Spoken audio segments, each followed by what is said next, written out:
Hey guys, this is Sleepy Nix. In my most recent video, I had said something about how we're not supposed to weigh ourselves on a daily basis because it can get frustrating and discouraging and stuff, and it can be. And I do recommend that you follow that because it has. On a couple occasions, I look at the scale and I go, I'm not, my scale has this thing where you can tap it afterwards and like keep a record of it to show how much you've lost or gained. Whenever I gain a couple of pounds, and it does happen, I will gain a couple of pounds, I won't tap it because, and I'll tell you why, and it's not cheating. My nutritionist said, don't worry about that.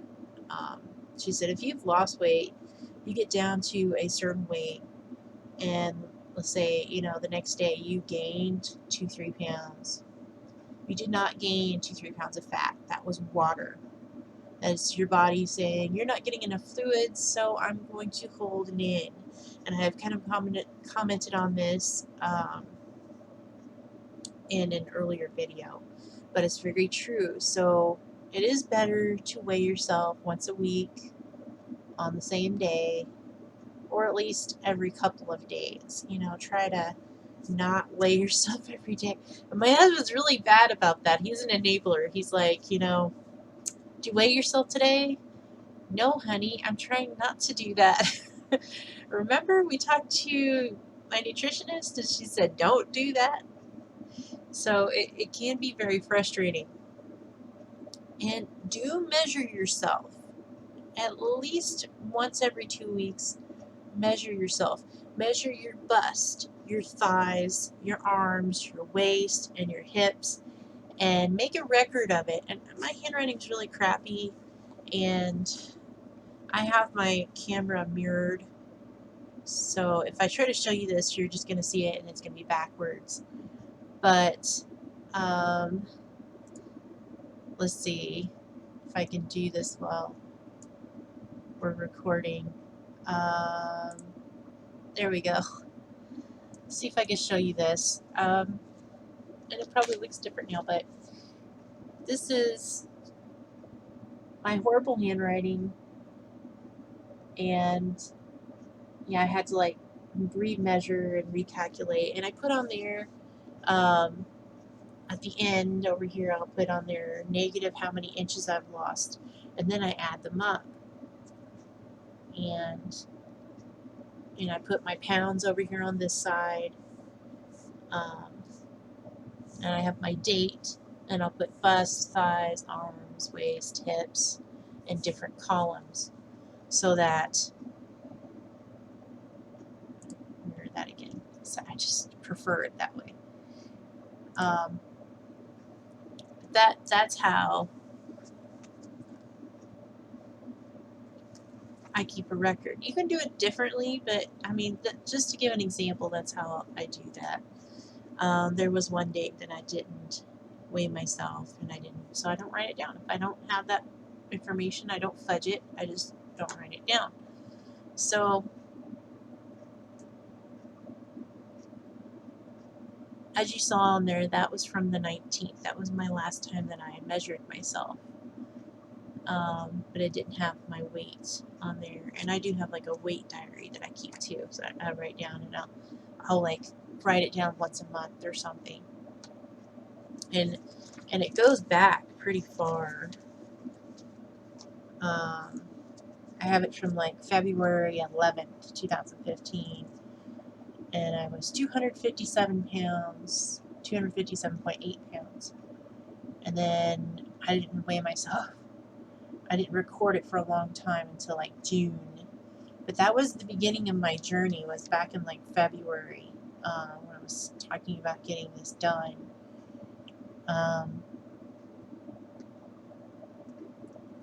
About having the weight loss surgery. So that's how far it's been. But like June 2nd, 245. And then I stayed that 245 until surgery, which was July 29th. I couldn't lose after that. That was it. And then August 5th was just, a like a week after my surgery, I was 231 pounds. And then the 22nd, 229. September 21st, 220. So, it's, I don't like consistently go, okay, I'm going to, put it down this time of the month. I just, whenever I think about it, I'm like, that seems like a really good number. I'm going to write it down. So that's what I do. And it keeps things in perspective. I'm sorry, my eye itches. Allergies. Okay. So, another thing to think about is getting your vitamins in. That's a big deal. Get your vitamins in. There's some girls, and your fluids. Fluids are big thing. And I'm going to list some labels here. I drink Powerade Zero, no sugar. If you get the regular Powerade, that's like a can of soda. Don't do it. Don't get regular sugary stuff. And you'll end up dumping, and it's not a good thing. Dumping meaning you're going to have bathroom issues, and you'll get nauseous, and it's not pretty.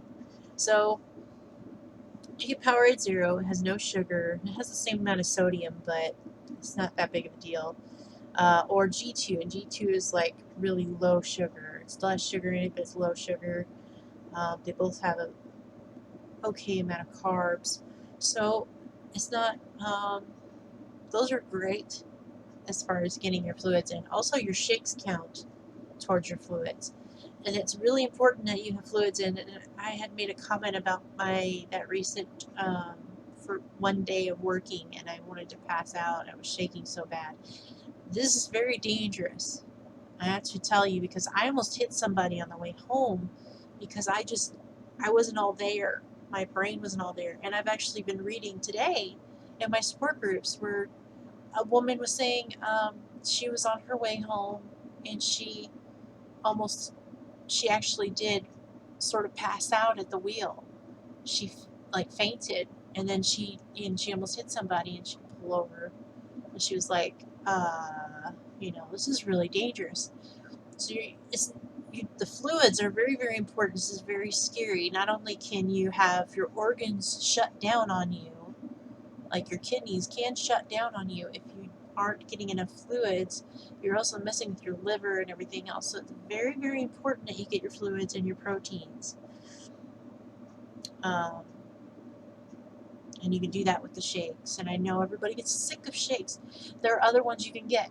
There's if you don't like the milky stuff, get ones there's ones called Nectar, and that's a shake mix. And they have fruity. They have like strawberry, kiwi, and a bunch of other flavors that they're actually not bad.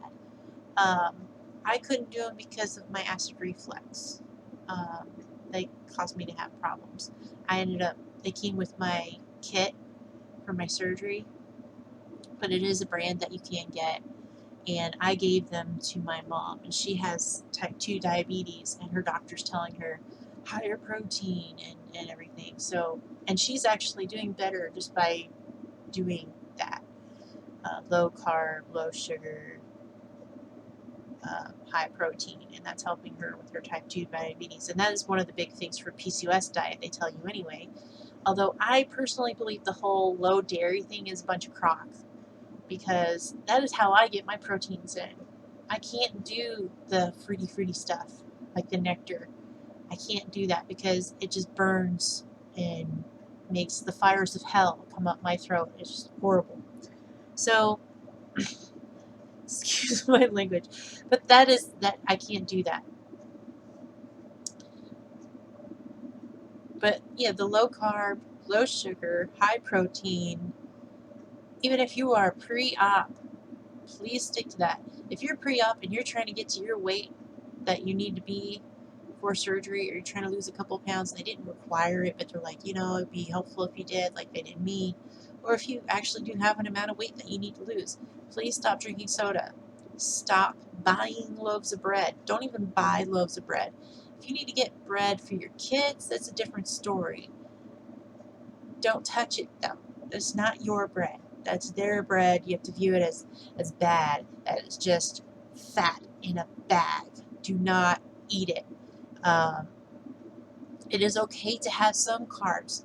Things like Triscuits. Triscuits are great. You can have those. Don't eat the entire box. I say this lovingly and understandingly because as a binge eater, I did do that. I would sit there with an entire box of Triscuits and cheese and like almost eat the entire box. Do not do that. Grab a certain amount of Triscuits and put it on an hors d'oeuvre plate. You know, those paper plates are like this big, the dessert plates, they're for like cake or whatever. Get those. Put your crackers on there. Get some Laughing Cow cheese. That's great. I get like white cheddar. That's one of my favorites. Slather that on there. There's your protein and some crackers, and that helps. Walk, that's another thing. Walk, and that's what I plan to do after I get this done and get it edited and start uploading, so I can't do anything else anyway, but I need to go out and walk. Walking is a big deal. Go out and walk as much as you can, and if you don't, you're just sedentary and you're not burning any calories, and your body goes into hibernation. So don't starve yourself, don't dehydrate yourself, or your body starts to go, you need to sleep, and holds on to all those calories, doesn't let you burn them, doesn't give you any energy, and you get tired and lethargic, and you don't want to do anything. You don't want to exercise, you don't want to go anywhere, you just want to sit in front of the TV and do nothing.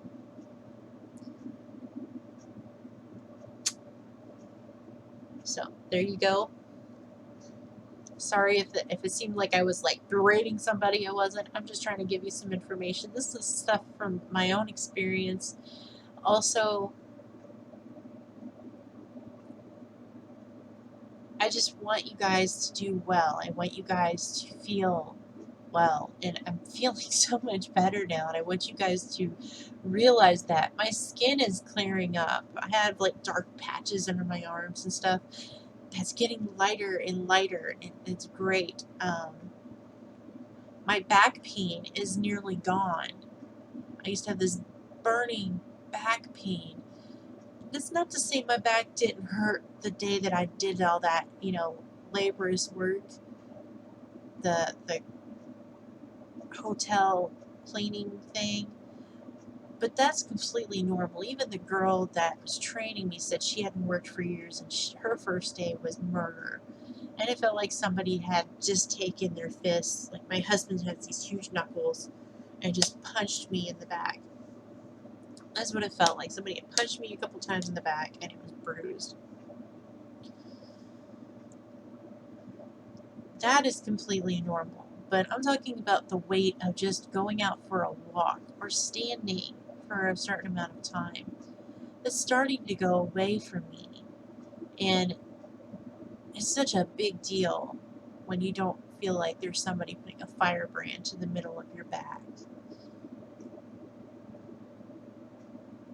I still have no idea why I get pain in my shoulders when I walk, though. If I walk for an extended amount of time, it's like I'm carrying something on my shoulders for some reason. I don't get it. But beyond that, the mysterious pain in my shoulders, it's so much better. As far as that goes, it's so much better. Okay, so I'm going to let you guys go. I hope you have a great week. I hope you enjoy my videos. Please, again, if you have any suggestions, any questions, any comments, please go ahead and write them below and, talk back to me a little bit. I need some communication here. Let me know you're listening. All right. I will talk to you later. Thanks for watching. Have a great week.